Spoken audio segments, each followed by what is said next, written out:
Ang kasaganaan ng Diyos. Ako si Risa Singson Kaupeng. Magkapet, padasal muna tayo.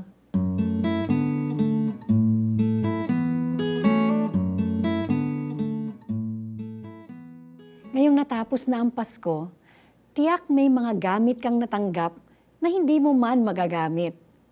Pusta ko, hanggang ngayon ay meron ka pang mga regalong mula sa mga nakaraang Pasko na hindi mo pa rin nagagamit.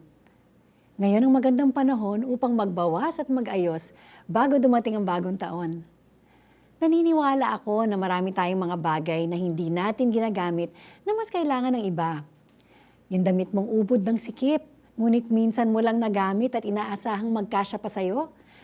Kaibigan, ibigay mo na sa mas payat. Bago ka pa magkasya doon, napakinabangan na ng husto ng iba. At kung sakaling bigla mo namang kailanganin yung bagay na yung pinamigay na, magtiwala ka na sa oras ng pangangailangan, ang Panginoon ang magbibigay sa iyo.